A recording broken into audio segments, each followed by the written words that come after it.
Welcome to my channel. I'm Love Spell, the Queen with a Pen. On this channel, I upload a bi-weekly podcast that speaks on subjects like manifestation, toxic behaviors, and shadow work.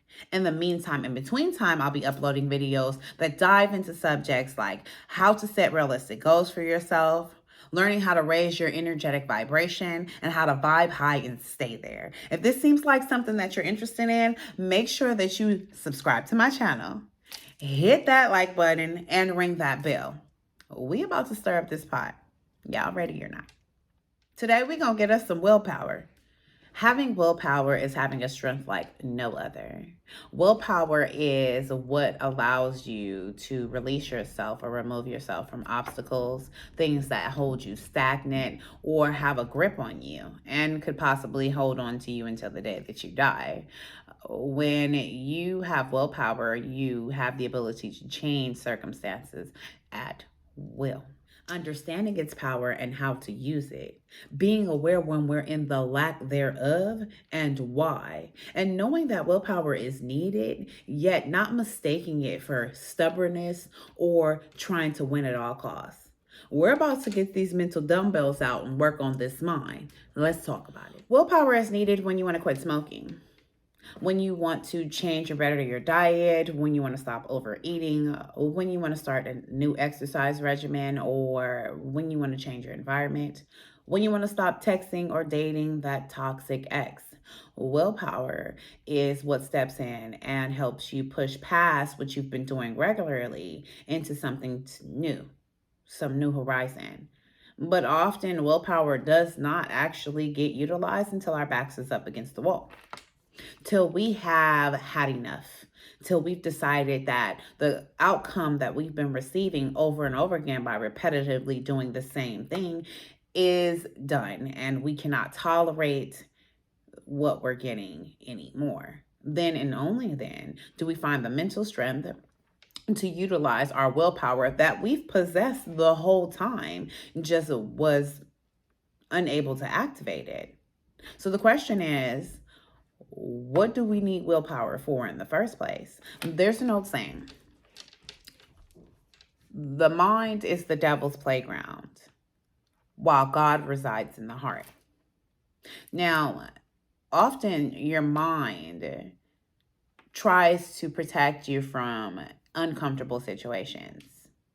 And you would think that being in a toxic relationship with someone, or overeating, or being overweight, or any of those things would be something that is uncomfortable, but actually it's quite the opposite.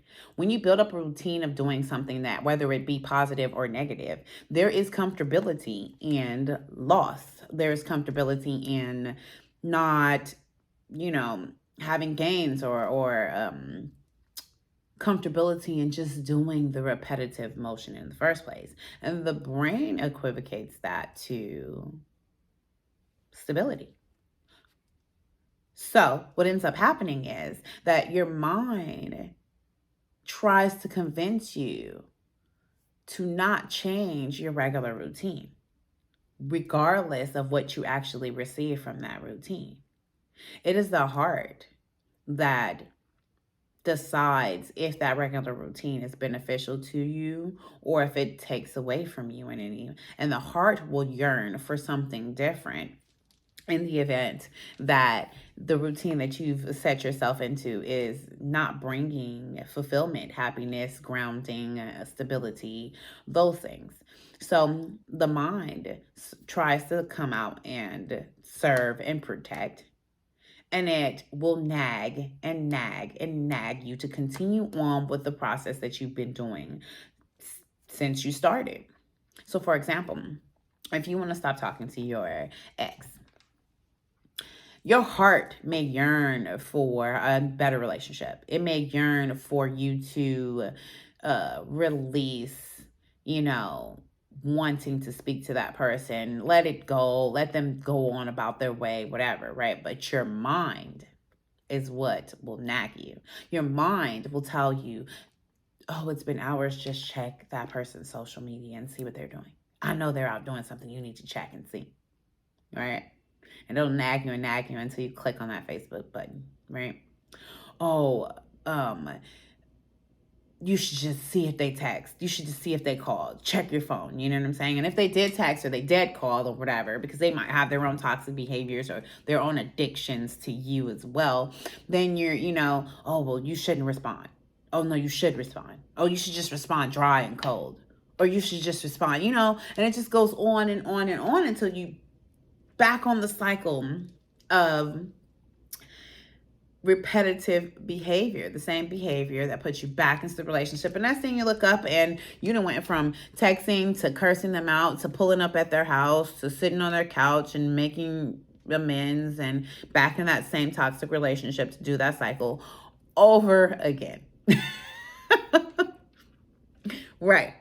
This is how the mind has decided or that you are supposed to behave, because this relationship is comfortable, because breaking up with this person for real, stepping out into the unknown, not knowing what the next relationship is going to be like, taking the L, taking the loss, counting your losses and wiping the slate clean. It's something the mind is not prepared to do because it brings about so much uncomfortability. So, it is also a portion of your ego that does not want to take the L. And therefore, your mind will convince you and nag you until it puts you back on that track of doing the same thing. The thing is, the mind exacts control when uncomfortable change is in your heart. But when willpower steps in, it's like that lunk alarm in Planet Fitness. It's embarrassing, and you can't ignore it. Any behavior, thought, or action that brings you down, yet you have a hard time not doing, is considered an addiction. And there's plenty of ways that you can battle addictions, whether it be through medication, going to counseling, things like that, depending on the addiction. But the truth of the matter is, with every single addiction, the only thing that actually truly overcomes addiction is the willpower to overcome addiction. So, in order to get a grip on willpower, the truth of the matter is, you have to figure out how to use willpower at will. Understanding that an action or a behavior or a person, thing, place, whatever is stirring up addiction or obsessive behavior in you is the first step to analyzing, like, boom, this is going to be a problem. And then, right then, when you decide that it's going to be a problem, utilize your willpower. It's easier to utilize willpower when it is in its beginning phases. When you wait until the addiction is strong, when the mind has decided that the addiction is comfortable, is part of your everyday life, and should continue because it understands it, then willpower is only going to be utilized when you've had enough. And that uncomfortability in change is going to be so much heavier than it would have been if you would have recognized it in the beginning.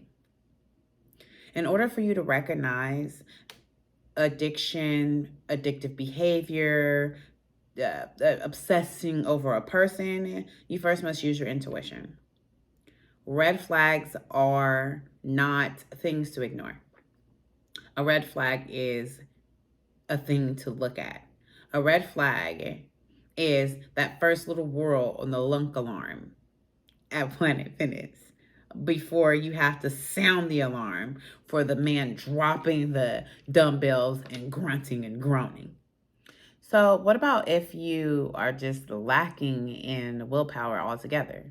Well, first of all, how do you even know if you lack willpower? You'll do things like be in denial about the behaviors or circumstances surrounding a situation or a thing that you've done. You'll make excuses for it or, diminish it, minimize it in some type of way. You will lie, cover it up, pretend like it doesn't exist. or you'll boast to make it seem like it's something you want to do. I want to be with that person. I want to be here. I like it here, whatever, when it obviously is causing you pain, trauma, and hardship. We do this because the truth of the matter is the hardest thing to overcome in this world is yourself. Fighting your mind is an internal fight that most people will lose and lose and lose until finally they have a triumph. I used to have this saying, well, I still use it, but not as often, but I used to have this saying that, the hardest person I ever had to get with was me. Oh, because I puts up a fight. I remember when I was smoking. I smoked for 18 years. I started when I was 18. And I started with, smoking one cigarette. I think it was like a crappy brand. It was like Camels or something like that. I smoked one cigarette every blue moon, and it turned into two or three and four. And once it got to be a larger amount of numbers, like where people were noticing like, oh yeah, you're buying a pack now. I used to be given an excuse like, oh, I'm just buying a pack because it's cheaper, but I still don't really smoke that much or whatever, minimize it, diminish it. Then it got to a point where I was really buying cigarettes and I couldn't even use that excuse anymore. And so then people would say like, oh, so you smoke now, like you really smoke or whatever. And I was like, yeah, this is what I want to do. I like smoking. Knowing damn well I didn't like the fact that I was spending, $5, $10. I think back in the day it was like $5 a pack or something like that. But it was like $5 a day on cigarettes. And then it was just getting worse and worse. Like I was buying multiple packs, just getting ridiculously out of control, and it still wasn't enough. None of that was enough. Smoke breaks in the cold. People having something to say. Men not wanting to date me because of my smoking or my addiction or whatever. And, of course, I use, especially with the men wanting to date me, not wanting to date me, it was like, shit, well, another one does so well, it's like 10 more that want to or whatever, you know what I'm saying? But it was a multitude of different reasons, or negative things, I'll say that, negative things that came about with me smoking. But what actually caused me to say, you know what, this is it. I changed from smoking cigarettes. I tried to quit for 5 months. I did it. And then when I went back, I think I smoked hookah. And after that, I was like, started smoking Black and Milds. This was my demise. Or actually, it was my triumph. It ended up being my triumph. So Black and Milds are much harsher. Everybody knows that Black and Milds are like 10 cigarettes and one black or whatever. And if anybody who doesn't know what Black and Milds is, they're like cigars with a little filtered tip on the end, and they come in different flavors. So it made it even easier for me to smoke because it was like wine flavor or peach flavor, whatever. So I was like infamous for the wine. And it got to the point that I was buying a whole pack of those at one point or whatever. And I was really taking them down. But see, Black and Milds are much stronger. And they tear your lungs up, okay? Black and Milds, do not sue me, no disclaimer. But it really did that. And yeah, I got medical proof. So I'm smoking them. I want to smoke this, blase. Car smells like smoke. House smells like smoke. It's just a smoky little place. You know what I'm saying? And what ended up happening is I started wheezing heavily. And I was also having other medical issues that caused me to end up going to seek some medical care. And not only the doctor prescribes me an inhaler. Now, he doesn't tell me, this is the thing, he doesn't tell me that he's prescribing me an inhaler. I go to pick up my prescriptions, and inside of my prescriptions is an inhaler. So then I contact my doctor and ask him, like, what am I supposed to do with this inhaler? Blah, blah, blah. I don't understand. And he contacts me back because he's even unaware that my smoking is the reason for me having an inhaler or needing an inhaler. He thought that I had asthma. So he calls me and he's like, well, you have asthma. So I prescribed your inhaler. And I'm like, sir, no, I don't have asthma. And he's like, well, you smoke, right? And I'm like, yeah, I smoke. And he's like, well, you do now. Now, let's be clear that even with that, it wasn't fully enough. Oh no. Because in my mind, I would just cut back a little bit and I would get over the inhaler and that would be it. Let me work out, get my lungs up or whatever would be it. Because it's easier to overcome outside obstacles than it would have been for me to fight my internal self, to convince my mind to quit smoking, because I had already did that, remember? And I couldn't stick with it. I had already failed at the fight. I had already got my butt whooped the last time I tried to quit, and I ended up making it worse and smoking a harder drug, a harder level of nicotine. Well, what ended up happening is I ended up having two things happen. I ended up having surgery. And when I woke up off the surgical table, the doctor came to me and said, you really need to stop smoking. You were coughing while under anesthesia because your lungs, you were on your back, laid on your back, and I guess your lungs you have phlegm on your lungs. And I was so embarrassed. I really was, because I don't think I expressed to him that I smoked, but I didn't tell him how many years or how bad, but he knew it was bad. And the concern, the look on his face said a lot. And that still wasn't the full breaking point. Breaking point is after all of that, I hadn't smoked for a while. In my mind, it was because of my healing and all of that. And so my last straw, I went and I bought one Black and Mild. And I said, oh, I'm just going to take a couple of puffs. When truly, it's the way that you work back up. When anybody who has an addiction knows this. When you say, I'm just going to, it's up internally, in the back of your mind, you're working back up to doing the same thing you've always been doing. You just are not sure if you can do it full-fledged. Well, I took a few puffs of that Black and Mild, and I had a cough attack so bad that I nearly threw up and peed on myself at the same goddamn time. I put it out and threw it out. And that, honey, was my last straw. I used the inhaler. I stayed off of nicotine, and it was my willpower at this point. It was like mind over matter. I have to fight this because I am sick and I am going to kill myself.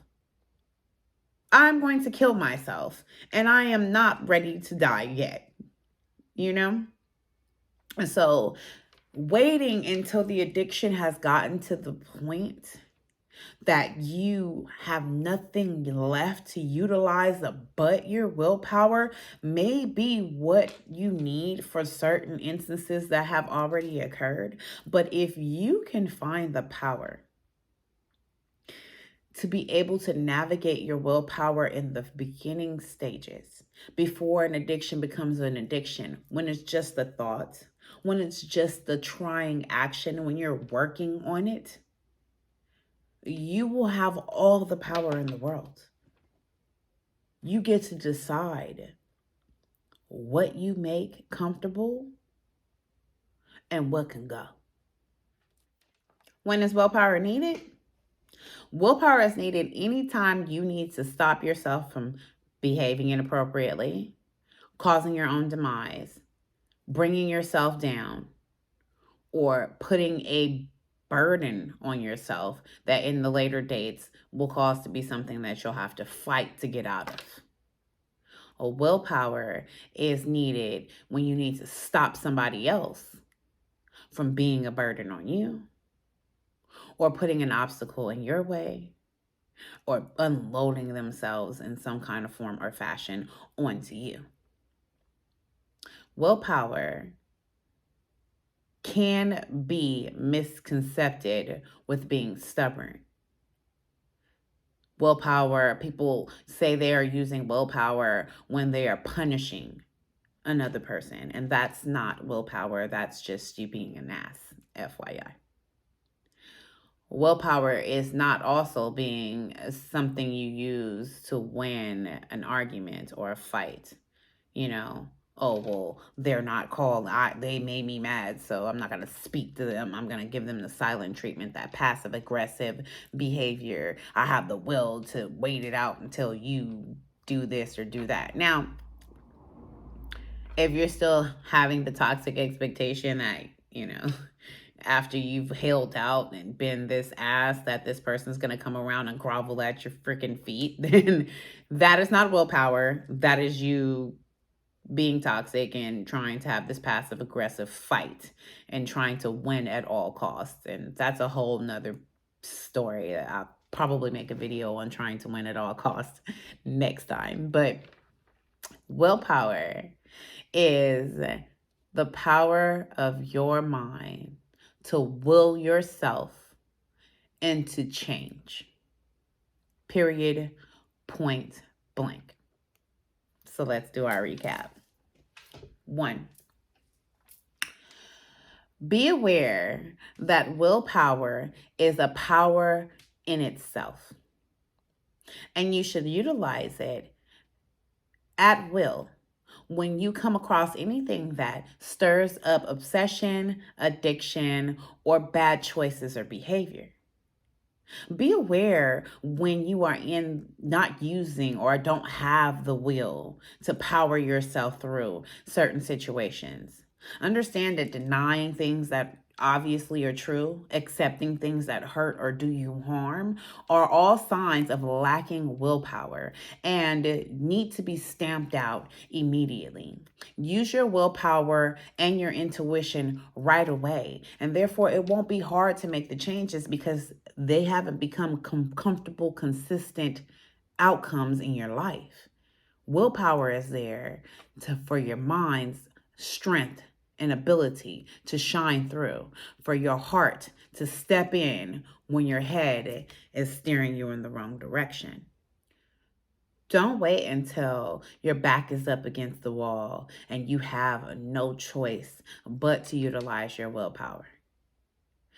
But know that in the event that you get that far, know that willpower and pushing forward will get you to success, and it works every time. There has not been an addict on this planet who hasn't utilized willpower in order to be in a better place.